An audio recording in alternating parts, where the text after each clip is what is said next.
विश्वेशलिंगसंभूतं विश्वविद्याविबोधकं विश्ववन्द्यं सदा वन्दे विश्वाराध्यं जगद्गुरुं। काशी ज्ञान सिंहासन के आदि जगद्गुरु विश्वाराध्य से लेकर विश्वेश्वर शिवाचार्य पर्यंत जो गुरु परंपरा हुई है उसे अनेक प्रणिपात समर्पित करते हुए आज के इस धर्म सभा में उपस्थित समस्त शिवाचार्यगण, काशी वीरशैव विद्वत संघ के समस्त विद्यार्थीगण, सुदूर प्रांतों से आए हुए समस्त सद्भक्तगण और माताओं, काशी महाक्षेत्र में विश्व शांति के लिए कोटि बिल्वार्चन का कार्यक्रम अत्यंत वैभव से संपन्न होता जा रहा है। इस कार्यक्रम को प्रारंभ होकर 1 मास पूर्ण हो चुका है। अभी 2 मास पर्यंत हमको इस कार्यक्रम को निरंतर चलाना है। बीच बीच में अनेक विशेष कार्यक्रम होते रहेंगे और इस पूजा समारंभ के साथ आप सब लोग संध्याकालीन ज्ञान सत्र में श्री सिद्धांत शिखामणि के 6 स्थलों के बारे में आप लोग सुनते जा रहे हैं। सिद्धांत शिखामणि के तीसरा जो प्रसादी स्थल है उसके अवांतर स्थलों के बारे में हम लोग विचार करते हुए कल जंगम महात्म्य के बारे में हम लोगों ने सुना था। आज उस स्थल में भक्त महात्म्य स्थल के बारे में बताया जाता है।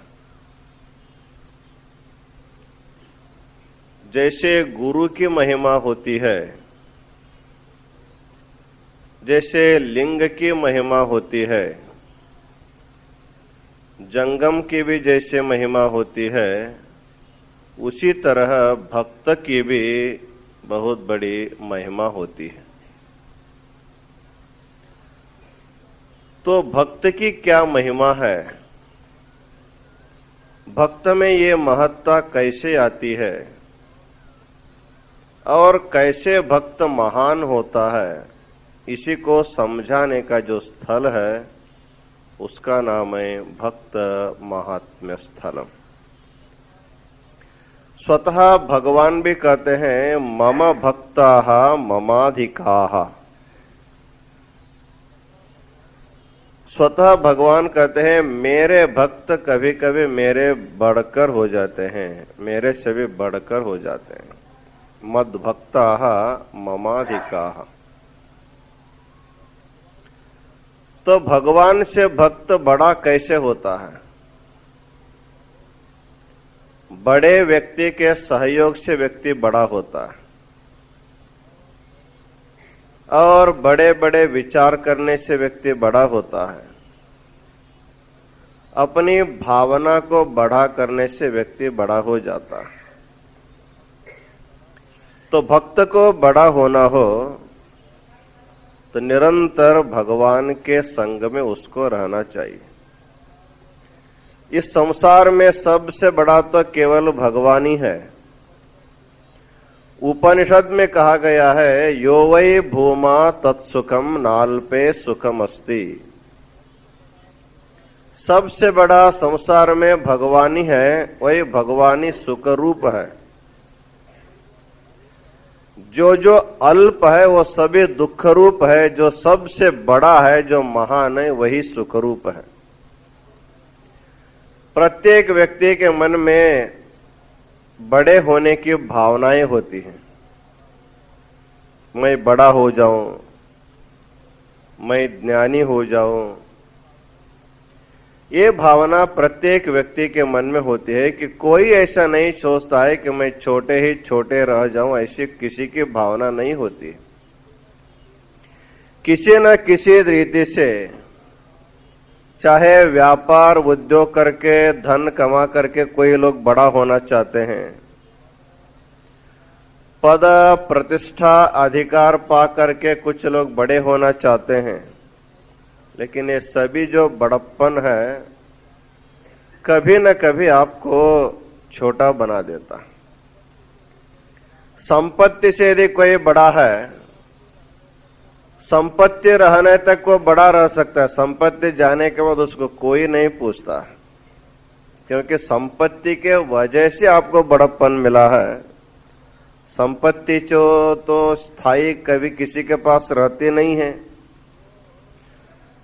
तो सलक्ष्मी के लिए बताया गया है, जैसे समुद्र के तरंगे चंचल होती है, उसी प्रकार लक्ष्मी भी चंचल होती है, किसी के पास रुकती नहीं है।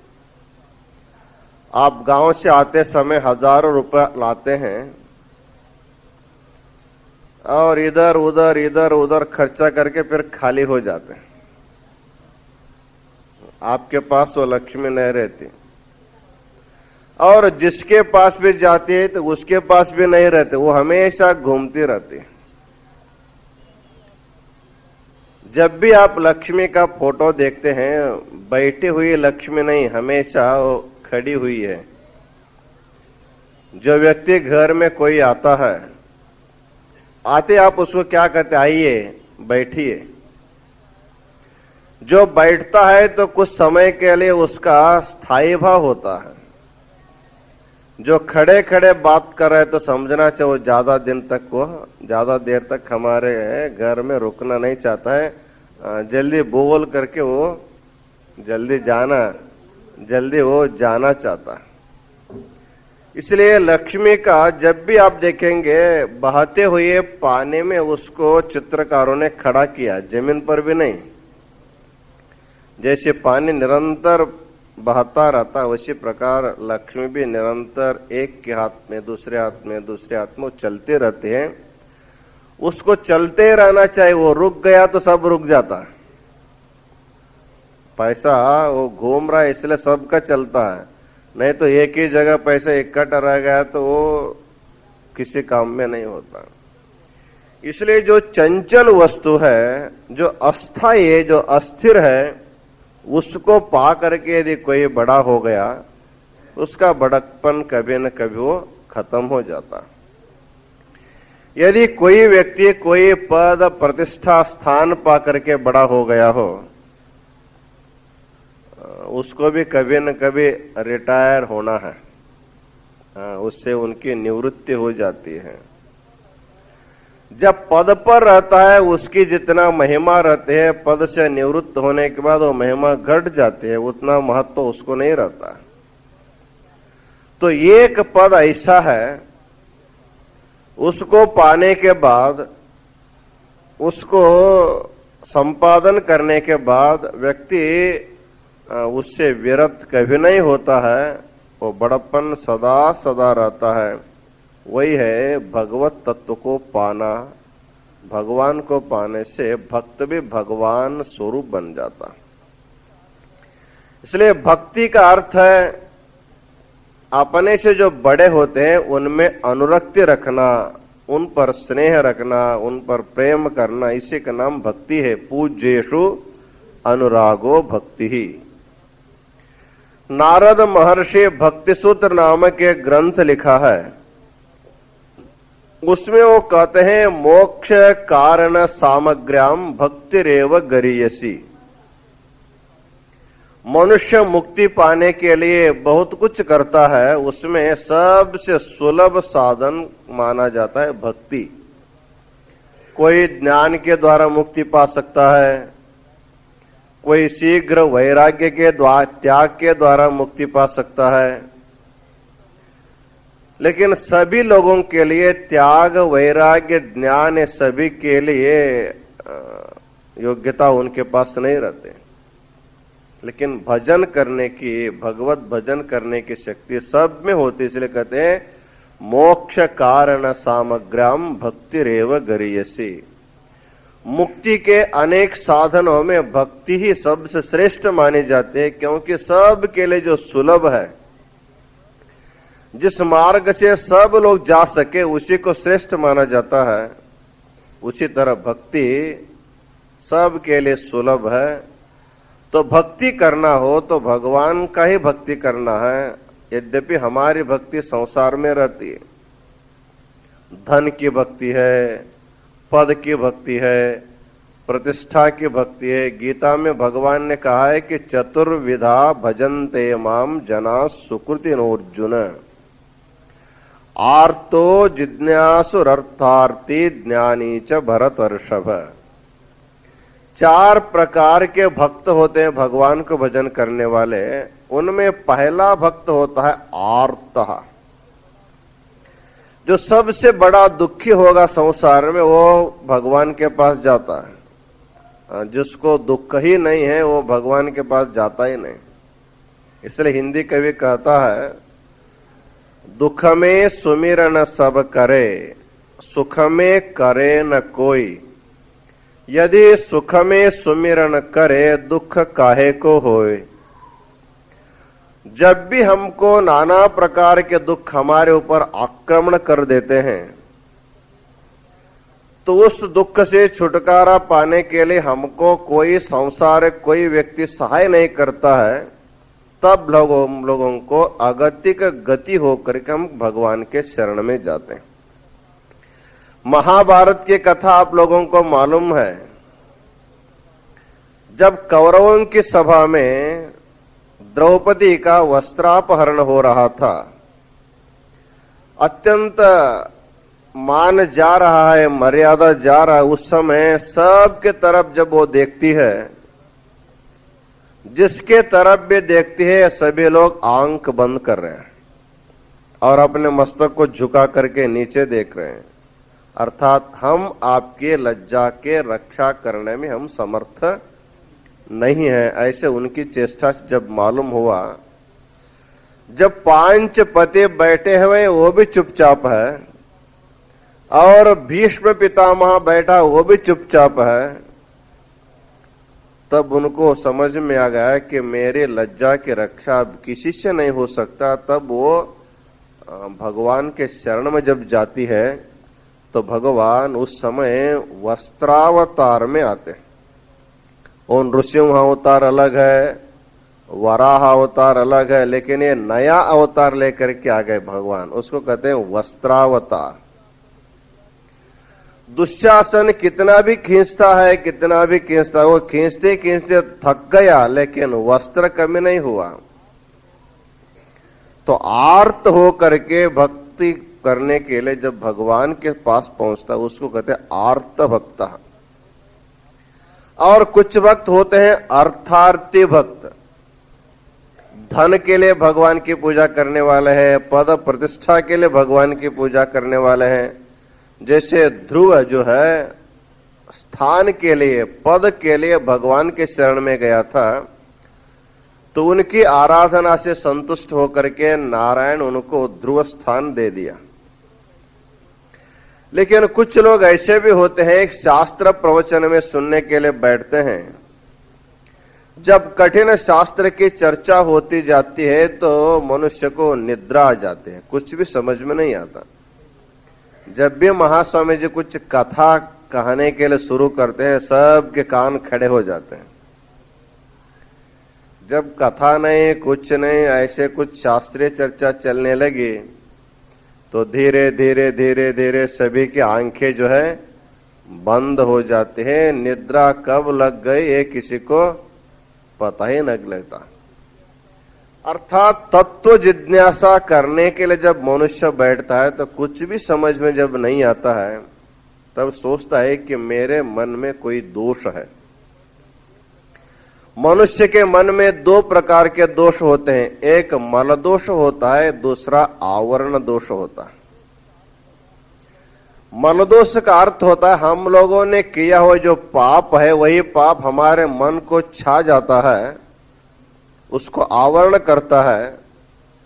हम कुछ भी सोचने बैठते हैं, कुछ भी सुनने बैठते हैं तो पाप हमको कुछ भी हमको समझने के लिए अवकाश नहीं देता है, तो कुछ भी समझ में नहीं आता।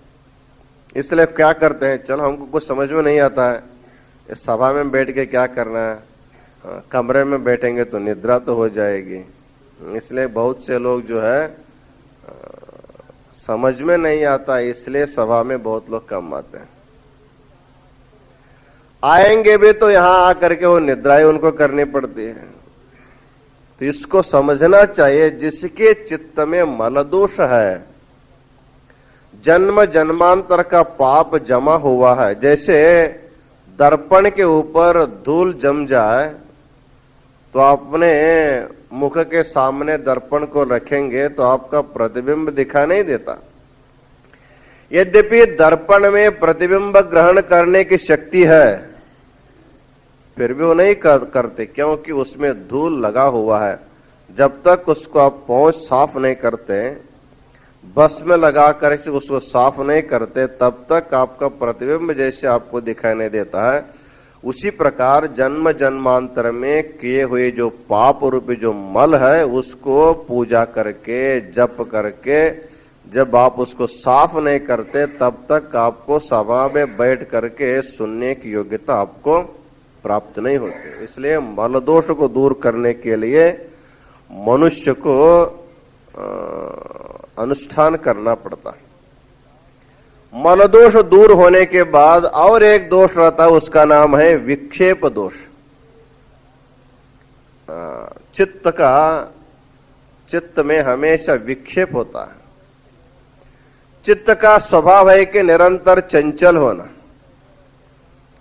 हम जहां बैठे रहते हैं वहां हमारा चित्त नहीं रहता। आप प्रवचन भाल में बैठे रहते हैं तो आपका मन बाजार में घूमता रहता है। जब आप बाजार में घूमते रहते आप जा करके पूजा घर में पूजा करते रहते हैं। जब आप काशी में बैठ करके अनुष्ठान कर रहे तब आपको गांव का याद आता है। जब आप काशी छोड़ करके गांव जाते हैं तो आपको काशी का याद आता है। अर्थात आप जहां रहते हैं वहां आपका मन नहीं रहता है, वो उसका स्वभाव है। संकल्प विकल्पात्मकम मनः, तो मन का स्वभाव होता है कि वह उसका स्वभाव है, उसका हमेशा विक्षेप होता रहता है।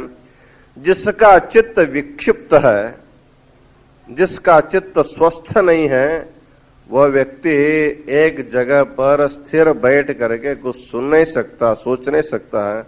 इसलिए हमारे चित्त में जो विक्षेप है उसको दूर करने की दृष्टि से भी कुछ लोग भगवान के शरण में जाते हैं।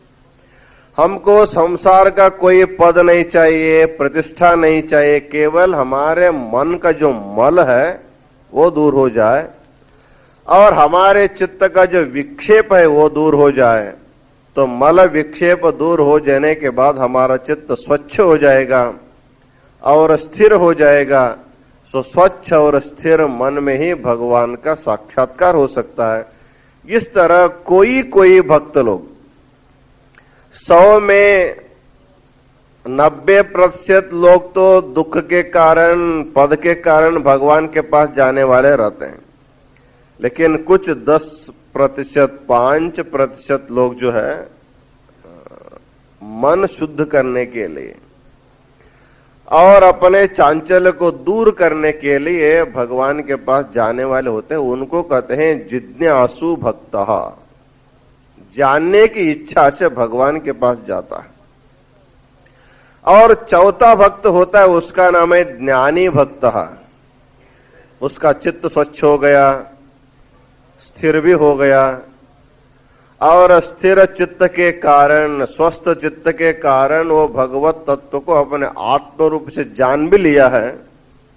और जानने के बाद जब आत्मज्ञान हो गया तो कृतज्ञता के लिए आपकी कृपा से हमारा चित्त स्वच्छ हो गया और स्थिर हो गया और आपकी कृपा से मैं आपको जान लिया हूं, अब मैं जीवन मुक्त हो गया हूं, इसी कृतज्ञता भावना जब भगवान के पास जाता उसको ज्ञानी भक्त कहा जाता। लेकिन किसी न किसी ढंग से व्यक्ति को भगवान के पास ही जाना पड़ता है, क्योंकि हमारा माता ही वही है, हमारे पिता ही वही है। घर में माँ और पिता दो होते हैं। जब पिता बच्चों को मारते हैं, पीटते हैं, तो उस समय बच्चे कहां भाग जाते हैं? मां के पास जाते हैं। पित्रा धर्षितः पुत्रः मातरम अनुगच्छति। पिता के द्वारा डराया हुआ पुत्र माता के पास जाता है, और मात्रा धर्षितः पुत्रः मातरमेव अनुगच्छति। यदि मां भी मार देती है, हमारे पास क्यों आए, जाओ, तुम्हारे पिता मारता है तो हमारे पास आते हो, जाओ उसी के पास जाओ। ऐसे जब माता फिर मारने लगेगी, पुत्र पिता के पास नहीं जाता है तो उसी के अगल बगल घूमता रहता है, रोता हुआ माँ के अगल बगल घूमता। वो सोचता है कि अब माँ को छोड़ने के बाद अब मैं किसके पास जाऊं। उसी प्रकार भक्त के लिए माँ ही भगवान है और पिता भी भगवान है। त्वमेव माता च पिता त्वमेव, त्वमेव बंधुश्च सखा त्वमेव, त्वमेव विद्या द्रविणम त्वमेव, त्वमेव सर्वम मम देव देव। तो हमारे लिए संसार में ये जो लौकिक माँ है, ये भी हमको एक बार एक न एक दिन छोड़ देती है। लौकिक पिता भी हमको छोड़ देता है। लौकिक जितने भी भाई बंधु, जितने भी संबंधी लोग हैं, वो भी हमको छोड़ देते हैं। लेकिन हमको न छोड़ने वाला केवल एक ही तत्व है, वही भगवान है। इसलिए हमारे देश के ऋषियों ने, महर्षियों ने भगवान को ही माता माना और भगवान को ही पिता मान लिया। संसार में माता माता ही रहती है, पिता पिता ही रहता है। माता पिता नहीं बन सकती, पिता माता नहीं बन सकती। लेकिन अलौकिक जीवन में परमात्मा माता भी बन सकता है और पिता भी बन सकता है। इतना सामर्थ्य उनके पास है। एक गांव में एक बच्चा अपने घर में माँ को पिता कहता था, पिता को माँ कहता था। कभी कभी ऐसे होता है, कुछ लोग पिता को मामा कहते हैं, पिता को चाचा कहते हैं, क्योंकि घर में सब लोग चाचा कहने लगे, ये भी उसको चाचा कहता है। घर के सब लोग उसको मामा कहते हैं, तो ये भी पुत्र भी पिता को मामा कहता है। उसी तरह उनको ऐसा हो गया था, पिता को माता कहने की आदत पड़ गई थी और माता को पिता कहने की आदत पड़ गई थी। जब बच्चा बाहर खेल रहा था तो किसी ने आकर के उनसे पूछा कि तेरी माता क्या कर रही है, तेरी माता अंदर क्या कर रहे हैं? कहा कि मेरी माता दाढ़ी बना रही है,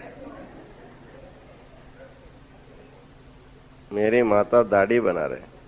अरे फिर तेरी पिता क्या कर रहा है? मेरा पिता रसोई बना रहा है। उनको आश्चर्य हुआ कि क्या माता को भी दाढ़ी आती है और कभी पिता रसोई घर में बैठकर रसोई कर सकता है? क्योंकि रसोई करने में महिलाओं की अपेक्षा पुरुष प्रसिद्ध है। महिलाएं रसोई करते, लेकिन महिलाओं से बढ़कर अच्छा रसोई करने वाला पुरुष ही है। क्योंकि हमारे देश में 2 पाक प्रसिद्ध है, भीम पाक और नल पाक। भीमसेन जो है रसोई करने में इतना प्रसिद्ध, वैसे रसोई अभी तक कोई स्त्री नहीं बना सकती है। और नल महाराज भी इतना प्रसिद्ध था रसोई करने में, इसलिए उसको नल पाक और भीम पाक से प्रसिद्ध है। और पाक करने में किसी स्त्री का नाम अभी तक नहीं आया। तो हो सकता है पिता रसोई बना सकता है, लेकिन माता दाढ़ी कैसे बनाएगी? तो आ करके जब अंदर देखता है तो पिताजी दाढ़ी बना रहा है, माताजी रसोई बना रही है, वो आकर के पूछे तेरे बच्चा ऐसे क्यों करता है? नहीं जो उसको ऐसे आदत हो गया, और पिता को माँ कहता है और माँ को पिता कहता है। लेकिन लौकिक जीवन के माँ रहती, चाहे तुम पिता कहो कुछ भी कहो तो माँ ही रहती है, और पिता को माँ कहने से पिता माँ नहीं बनता है। लेकिन परब्रह्म परमात्मा एक ऐसा है, आप उसको माँ मानेंगे तो माँ ही बन जाता है, आप पिता मानेंगे तो पिता ही बन जाता है, गुरु मानेंगे तो गुरु बन जाता है, सखा मानेंगे तो सखा बन जाता है। तो किस भाव से आप उनके शरण में जाएंगे वो हो जाता है। इतना सामर्थ्य उसके पास होने के कारण अनन्य भाव से भगवान के शरण में जो भक्त जाता है तब उसी भक्त की महिमा बढ़ जाती है। इसलिए भक्त कैसे भगवान के पास जाना जिसके बारे में यहां पर बताया जाता है।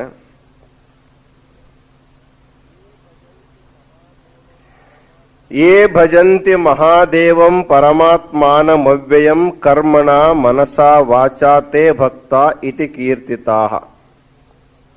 तो भगवान के भजन करने के लिए भगवान हमें 3 कर्ण दिया हुआ। पहला है काय, दूसरा है वाणी और तीसरा है मन। ये 3 साधन है, इसी को त्रिकर्ण कहते हैं। कहा जाता है कोई भी कुछ काम करना हो तो त्रिकर्ण पूर्वक करना चाहिए, अर्थात जिस कार्य में शरीर संलग्न है उसी कार्य में वाणी भी संलग्न हो जाना चाहिए, उसी कार्य में मन भी संलग्न हो जाना चाहिए। जैसे आप लोग कोटि बिल्वार्चन में बैठते हैं, आपके हाथ में बिल्व दल दिया जाता है और वाणी से भगवान का नामोच्चारण कराया जाता है। ये 2 तो चलता है, वाणी से शिवाय नमः बोलते हैं और एक एक बेल लेकर के आप उसको भगवान के ऊपर चढ़ाते। ये तो ठीक है, 2 तो हमको दिखाई दे रहा है, लेकिन अंदर का जो मन है वो कहाँ जाता है कि नहीं, इसको किसी को पता नहीं लगता। यदि किसी का शरीर के साथ वाणी के साथ मन भी उस काम में लगा हुआ हो तो वही वास्तविक रूप से उसी को भक्ति माना जाता है। इसलिए कर्मणा मनसा वाचा 3 कर्णों के द्वारा भगवान की भक्ति करना चाहिए। शरीर के द्वारा भगवान की पूजा, वाणी के द्वारा भगवान की स्तुति और मन के द्वारा भगवान का चिंतन अथवा ध्यान। जब तीनों एक साथ हो जाएंगे तब उसमें महत्व अधिक बढ़ जाता है। यदि मन है, वाणी नहीं है, वाणी है, शरीर नहीं है, तो भक्ति पूर्ण रूप में नहीं हो सकती। इसलिए भगवान ने इसको सुदृढ़ करने के लिए, भक्ति को सुदृढ़ करने के लिए 3 कर्ण दिया हुआ है। तो शरीर एक पहला कर्ण है, वाणी दूसरा कर्ण है, मन तीसरा कर्ण है। तो शरीर से भगवान को स्पर्श करने से शरीर पवित्र हो जाता। वाणी से भगवान नाम स्मरण करने से हमारी वाणी पवित्र हो जाती। वाणी गुणानुकथनेन, जब भगवान के गुण कथन हम लोग करते हैं तब हमारी वाणी पवित्र हो जाते हैं। जैसे सामान्य पानी गंगा में मिल जाने के बाद गंगा के जैसे पवित्र हो जाती है, उसी प्रकार भगवान का नाम पवित्र है। तो भगवान के नाम इतनी पवित्रता है, उसको स्मरण करने से, उसको जप करने से हमारी वाणी शुद्ध हो जाते हैं। शुद्ध व्यक्ति का, शुद्ध तत्व का स्मरण करने से वाणी शुद्ध हो जाता है और उसी का मन में चिंतन करने से हमारा मन भी पवित्र हो जाता है। प्रायः मनुष्य का शरीर भी अपवित्र है। हमेशा किसी न किसी की निंदा करते करते हमारी वाणी भी अपवित्र हो जाती है और अनिष्ट चिंतन करते करते हमारा मन भी अपवित्र हुआ रहता है। कई जन्मों में जीवात्मा यही करते आया है। शरीर के द्वारा पर पीड़ा करता है, वाणी के द्वारा अवाच्य अश्लील शब्द का प्रयोग करता है और मन के द्वारा अनिष्ट चिंतन करता है इस तरह अनिष्ट चिंतन करने से, अवाच्य शब्द प्रयोग करने से, शरीर के द्वारा अव्यवहार करने से ये तीनों कर्ण अशुद्ध हो जाते हैं। इनके अशुद्ध को शुद्ध करने के लिए परम पवित्र शुद्ध जो परमात्मा है उसी को स्पर्श करके पूजा करो, शरीर शुद्ध हो जाएगा। और वाणी से भगवान का नाम जप करना चाहिए, क्योंकि भगवान के नाम जप में इतना सामर्थ्य रहता है, तो धीरे धीरे धीरे धीरे आपकी वाणी कहलाती। यदि कोई बोलते तो उनको ऐसे वो बोलते रहे, हम सुनते रहे। वाणी सबकी है, लेकिन किसी किसी के वाणी में माधुर्य रहता है, किसी किसी के वाणी में माधुर्य नहीं रहता है। इसका कारण है कि पिछले जन्म में इस वाणी के द्वारा भगवान का जप जिसका अत्यधिक हुआ रहता है, उसी की वाणी अमृत सदृश हो जाती है और उसी वाणी को सुनने के लिए लोग लालायित हो जाते हैं, उनके गाना सुनने के लिए लोग लालायित हो जाते हैं। इसलिए वाणी को शुद्ध करने के लिए जितना अधिक से अधिक जप करने से वाणी पवित्र हो जाते हैं। और बहुत से लोगों के मन में जो हम लोग संकल्प करते हैं, वो संकल्प हमारा जल्दी पूरा नहीं होता, लेकिन भगवान जैसे संकल्प किया सारे सृष्टि हो जाते। तदैक्षत बहुश्याम प्रजायेय। जब भगवान के मन में इच्छा हो गई कि मैं एक अनेक हो जाऊं, इस प्रकार की जब इच्छा हो गई, इच्छा होते ही तुरंत दूसरे क्षण में सारी सृष्टि तैयार हो गए। तो भगवान के मन में इतना संकल्प शक्ति है, उनके मन के द्वारा इच्छा निकलते निकलते वस्तु तैयार हो जाता है। असामान्य व्यक्ति संकल्प करते जाता है, करते जाता है, उसको करना, इसको करना, होता ही नहीं है, संकल्प सिद्धि नहीं होता है। क्यों नहीं होता है? उसी का संकल्प सिद्ध जल्दी होता है जिसका चित्त भगवान के स्मरण में निरंतर लगा हुआ है। जिसका चित्त भगवान में लगा हुआ है, उस चित्त में भगवान की जो संकल्प शक्ति है वो धीरे धीरे अवतरित हो जाती। जैसे कुएं में पानी है, उसको मशीन के द्वारा खींच करके कभी हम लोग खेत में छोड़ते हैं तो सारा खेत जैसे भीग जाता है। उसी तरह हमारा संबंध, जब चित्त का संबंध भगवान के साथ जब हो जाता है, तो बड़े बड़े संत महात्मा लोग लोक में इतना बड़े बड़े कार्य करते हैं, वो कुछ भी नहीं करते, केवल मन में संकल्प का हाँ ये होना चाहिए, वो होता है। तो उसको समझना चाहिए कि चित्त जितना देर तक परमात्मा के चिंतन में लगता है, उस चित्त में इतना संकल्प शक्ति आ जाती है, जैसे इच्छा किया वो हो जाता है। तो हम लोग केवल इच्छा करते रहते, वो होना चाहिए, ये होना चाहिए, लेकिन भगवान का चिंतन नहीं करते, तो हमारा संकल्प सिद्ध नहीं होता। इसलिए भगवान यहाँ पर आचार्य कहते हैं कर्मणा मनसा वाचा, 3 कर्णों के द्वारा भगवान का भजन करना चाहिए। इसी को इस सिद्धांत में शिवयोग कहते हैं। योग का अर्थ होता है संबंध, जुड़ जाना। तो किसके साथ जुड़ना है हमको? हम लोग अभी तक कई युग युगों से शब्द के साथ जुड़ गए, स्पर्श के साथ जुड़ गए, रस गंध के साथ जुड़ गए, लेकिन उससे हमारे मन के लिए तृप्ति नहीं हुई।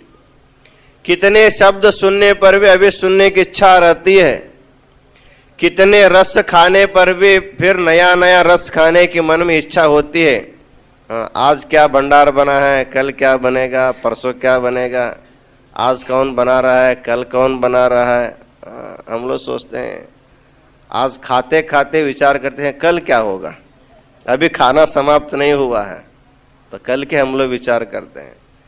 तो आप कितना भी षड रसों का आस्वादन इस जीवा के साथ करते रहो, रसास्वादन करते करते जीवा की जो चपलता है वो बढ़ता जाता और खाने की इच्छा होती है। इसलिए जो संत होते हैं, जो अनुष्ठान करते हैं, उस समय वो अत्यंत सात्विक आहार का सेवन करने वाले होते हैं। कुछ लोग केवल दुग्धाहारी होते हैं, कुछ लोग केवल फलहारी होते हैं, कुछ लोग केवल जलहारी होते हैं, कुछ लोग निराहारी होते हैं।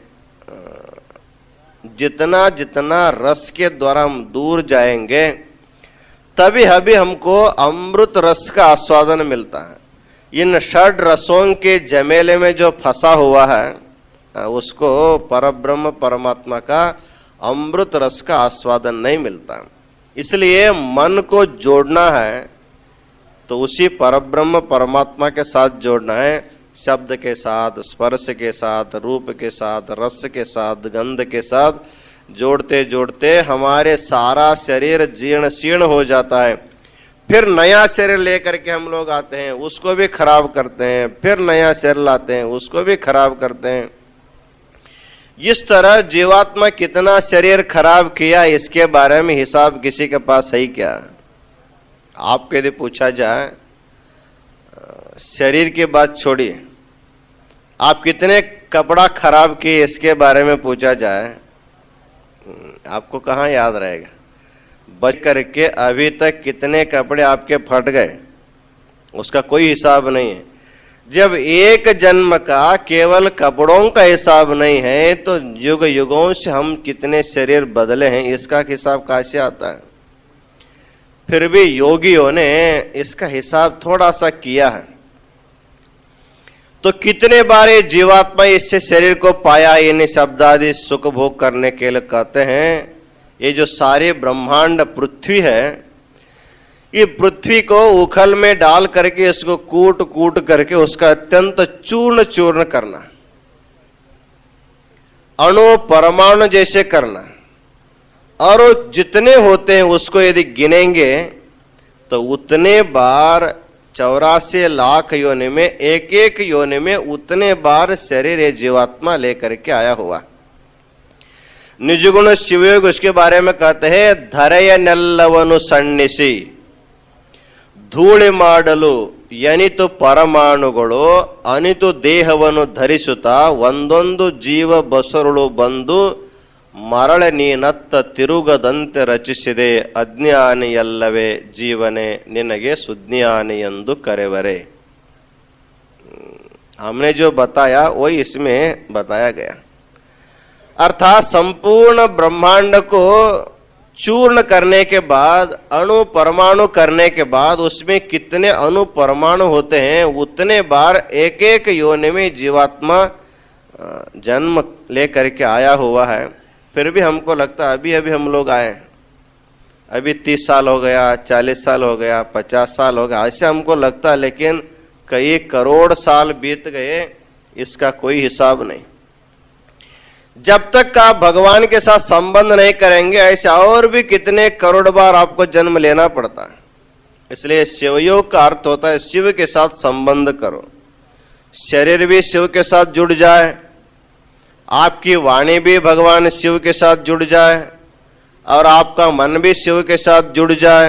इसलिए वीरशैव सिद्धांत में शिवयोग करने के लिए आपके वाम हस्त पीठ पर इष्टलिंग दिया हुआ है, अर्थात आपका शरीर भगवान शिव के साथ सदा सदा जुड़ा हुआ रहे। एक बार दीक्षा में आपको इष्टलिंग प्राप्त हुआ, उसको सदा सदा शरीर पर धारण करने से शिव का संबंध आपका निरंतर हो गया, तो स्थूल शरीर का संबंध शिव के साथ हो जाने के कारण ये भी एक प्रकार का स्थूल शिवयोग है। और आपको मंत्र दीक्षा के द्वारा जो परम पवित्र पंचाक्षरी महामंत्र का उपदेश दिया रहता है, तो वाणी में निरंतर उसका जप करते रहना चाहिए। तो कुछ लोग पूछते हैं केवल पूजा में जब हम लोग बैठते हैं क्या उसी समय जप करना है, अन्य समय में जप करने से चलता है कि नहीं चलता है?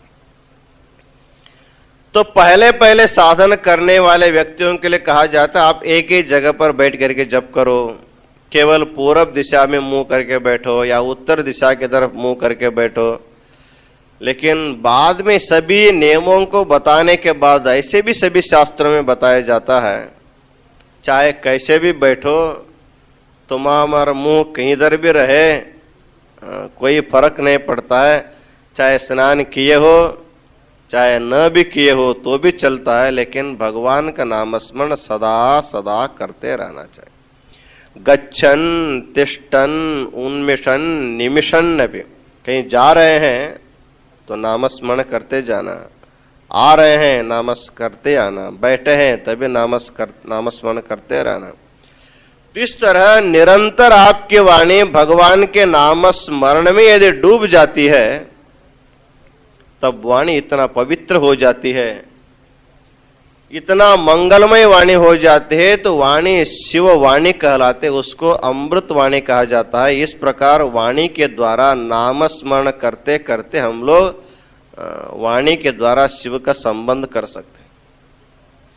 और केवल वाणी शरीर संबंध होने से नहीं चलता, आपका मन भी उसके साथ संबंध हो जाना चाहिए। इसलिए यहां पर अंतरंग में ज्योतिर्लिंगों के बारे में बताया गया है कि भ्रूमध्य स्फटिकच्छायम हृदये विद्रुम प्रभम आधारे कनक प्रख्यम लिंगम यो भी विभावयेत्। जैसे हम इष्टलिंग की पूजा अपने वाम हस्तपीठ पर रख करके करते हैं, उसी आकार के ज्योतिर्लिंग को अपने हृदय में, मूलाधार में या भ्रूमध्य में भी उसकी आराधना करनी है।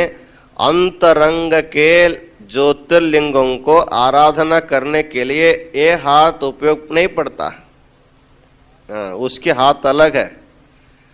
वीरशैव सिद्धांतों में इन हाथों के अलावा और भी कुछ हाथों के बारे में बात किया गया। उसका मैं सुचित्त हस्त, सुबुद्धि हस्त, सुज्ञान हस्त, निरहंकार हस्त, ये भी हस्त है। जब आपका चित्त शुद्ध हो गया, शुद्ध चित्त ही भगवान को स्पर्श कर सकता है। जैसे स्थूल शरीर भगवान को स्पर्श करने के लिए शुचिर्भूत होना चाहिए। जब आप स्नान करके स्वच्छ हो जाते हैं, शुचिर्भूत हो जाते हैं, तभी आपको हाथ में भगवान को लेकर के पूजा करते हैं। बिना स्नान किए जैसे वैसे हाथ में गंदा लगा उसी को लेकर के भगवान का जैसे स्पर्श नहीं कर सकते हैं, गंदे हाथ के द्वारा जैसे भगवान का स्पर्श करना मना है, संभव नहीं होता, उसी प्रकार अशुद्ध चित्त के द्वारा भी हम भगवान का स्पर्श नहीं कर सकते। इसलिए उसको सुचित्त हस्त, चित्त हमारा हस्त है।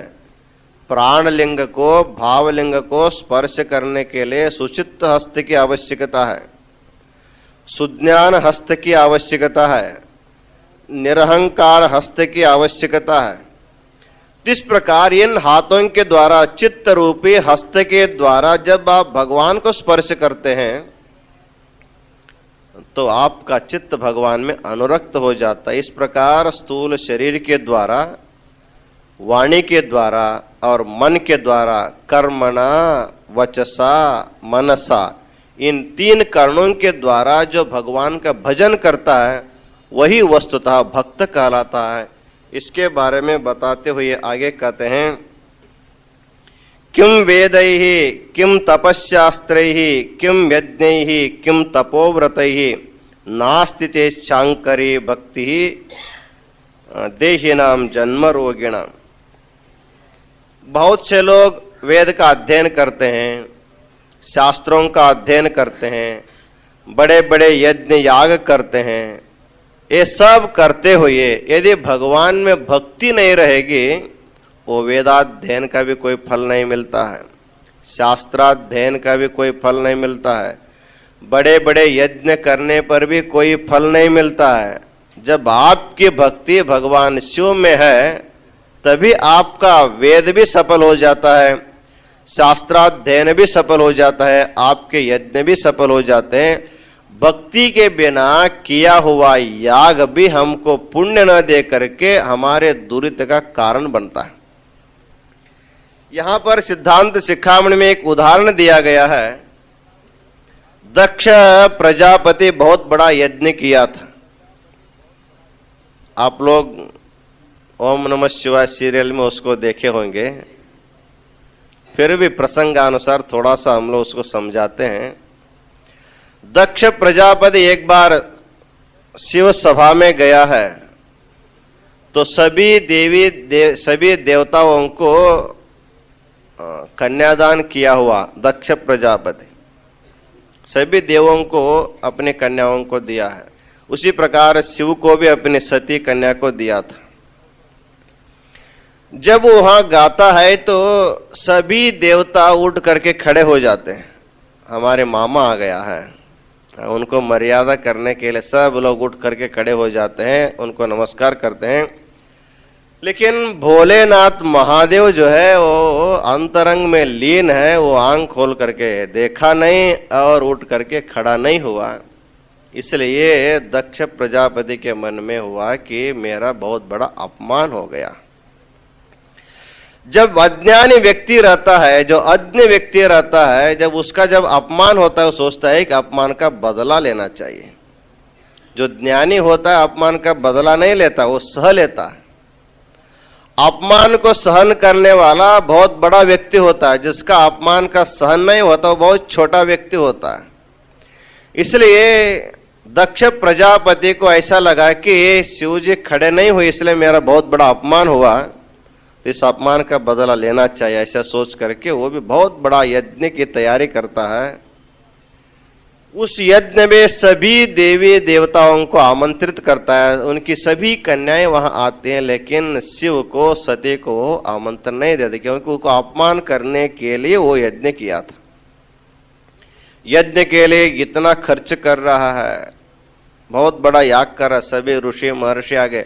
यज्ञ करने से पुण्य मिलना चाहिए, उनको स्वर्गादि लोक मिलना चाहिए, लेकिन शिव को अपमान करने के भावना से जो यज्ञ शुरू किया, बाद में जब सती को पता लगा मेरे पितृ गृह में बहुत बड़ा यज्ञ चल रहा है, तो शिव से कहती है सभी जा रहे, चलो हम भी चलेंगे। क्योंकि माताओं को अपने मातृ गृह का अभिमान अधिक रहता है, बूढ़े होने पर भी अपने मायका जाना चाहते हैं, बूढ़े हो गए फिर भी मायका का अभिमान नहीं छूटता है। तो जब सती आकर के शिव से कहती है कि हमारे पितृ गृह में बहुत बड़ा यज्ञ चल रहा है, सब लोग जा रहे हैं, कि हम क्यों नहीं जाएंगे। शिव जी ने कहा है कोपि न गच्छेद अनाहूतः, बिना बुलाए कोई किसी के घर में नहीं जाना चाहिए। तो सती कहते हैं तो मेरा घर है, मेरा जन्म का घर है, मेरे माता पिता का घर है, उसके लिए आमंत्रण की क्या जरूरत है, चलो चलेंगे। तो भगवान शिव ने कहा तो मैं नहीं आ सकता हूं, तुम जाना तुम जाओ। जब शिव जी मना करने पर भी जब चली जाती है तो नंदीश्वर उसको ले जाता है। तो पहले से तय किया है कि सती आने पर भी उसको मान नहीं देना, शिव को तो देना ही नहीं है। तो जितने आसन वहां रचाया गया था उस सभी आसन में सब लोग बैठे हुए हैं। जब सती आती है तो उसके लिए बैठने के लिए कोई आसन नहीं है। तब पिता से वो झगड़ा करती है कि जो सबके आराध्य जो देव है, जो देवानाम देव है, जो महादेव है, तब उसको अपमान करके तेरा कल्याण नहीं होता, इसलिए तुम उसको निमंत्रित करो। सभी का आराधना का फल केवल शिवाराधना करने से मिल सकता है, तुम उसका अपमान करने के लिए तुम कर रहे हो तो अच्छा नहीं है।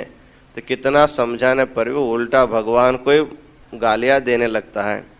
तो शास्त्र का नियम है, जब भी अपने आराध्य गुरु का, पति का, अपने धर्म ग्रंथ का कहीं निंदा होती हो, उसको नहीं सुनना चाहिए, चाहे उसको शिक्षित करना चाहिए, उसको दंडित करना चाहिए। यदि उतना सामर्थ्य नहीं रहेगा उस स्थान को छोड़ करके चला जाना चाहिए। तो सती ने सोचा शिव निंदा सुन करके अब शिव के पास मैं कैसे जा सकती हूँ। तो अपने वहां योगाग्नि तैयार करके वो जल करके जब अपने शरीर को छोड़ देती है, तो उस समय भगवान को जब पता लगा तो उस समय उनके क्रोध से वीरभद्र का अवतार होता है और दक्ष का यज्ञ का संहार हो जाता है। आप लिंगाष्टक में रोज कहते हैं, ब्रह्म मुरारे सुरार्चित लिंगम में कहते हैं, तो दक्ष कुयज्ञ विनाशक लिंगम। बहुत से लोग कहते हैं सुयज्ञ, वो सुयज्ञ नहीं है, अच्छा यज्ञ नहीं है, वो शिव को अपमान करने के लिए किया हुआ यज्ञ था, इसलिए उसको कुयज्ञ कहा जाता है। जो अच्छा यज्ञ करते हैं उसके लिए भगवान शिव का अनुग्रह मिलता है। जो कुत्सित यज्ञ करते हैं, जो भगवान शिव के निंदा करने के लिए करते उस यज्ञ का फल कोई नहीं मिलता। इसलिए यहां पर दक्ष ब्रह्म का उदाहरण दिया गया है। उन्होंने अनुष्ठान किया, यज्ञ किया, यज्ञ का पुण्य मिलना चाहिए, लेकिन उसके बदले उसको पाप मिल गया। इसका कारण है शिव के प्रति श्रद्धा नहीं रहने के कारण। श्रद्धा विहित जो भी पूजा होगा वो पुण्य के बजाय पाप का एक कारण बनता है। इसलिए यहां पर कहते हैं कि भक्ति करना हो तो कोई कार्य करना हो तो उससे पहले भक्ति विहीन, भक्ति से युक्त होकर के करना चाहिए। भक्ति विहीन होकर के किसी को कुछ भी नहीं करना चाहिए। तो अंत में कहते हैं सुकृतम दुष्कृतम चापि शिवभक्तस्य नास्ति शिवभक्ति विहीनानाम कर्म पाश निबंधनम शिवाश्रितानाम जंतूनाम कर्मणा नास्ति संगमः वाजनाम दिननाथस्य कथम तिमिरजम भयम। तो आपके मन में यदि भक्ति है तो भक्ति युक्त हो करके कुछ काम करते करते यदि आपका बिगड़ भी जाता है, अच्छा काम करने गए कभी आपके हाथ में बुरा काम भी हो गया, कार्य बुरा है लेकिन मन में यदि भक्ति रहेगी तो आपको पाप नहीं लगता है, आपको पुण्य ही लगता है। यहां पर एक उदाहरण दिया है कि पहले जमाने में चंड नामक एक बहुत बड़ा शिवभक्त था। वो किसी प्रसंग में जब उनके पिता उनकी भक्ति में बाधा डालता है तो बाधा डालने वाले पिता को मार देता, जान से मार देता, पिता को मार देता। लेकिन एक पितृ हत्या एक पाप होता है, फिर भी पितृ हत्या करने में उनका कोई द्वेष की भावना नहीं। अपने करने वाले भक्ति में वो बाधा डालने के कारण चंड जो है अपने पिता को हत्या कर देता, फिर भी भगवान शिव जो है उसको शिवलोक दिया। ऐसी कथा होती है। तो कहने का तात्पर्य इतना है, आप क्या करते हैं ये मुख्य नहीं है, आप किस भावना से करते हैं यह मुख्य है। इसलिए यहाँ पर भक्त महात्म्य स्थल में प्रत्येक व्यक्ति को कुछ भी करना हो आप लोगों को भक्ति युक्त करना चाहिए। भगवान की भक्ति करने से ही भक्त इतना बड़ा हो जाता है, इतना बड़ा हो जाता है, कभी कभी भगवान से भी भक्त बड़ा हो जाता है। इसलिए भक्त की महिमा अपार है। उस भक्त की महिमा बताने वाला जो स्थल है उसी को भक्त महात्म्य स्थल कहा जाता है। इन्हीं वचनों के साथ आज का आशीर्वचन हम पूर्ण करते हैं। ओम शांति शांति शांति।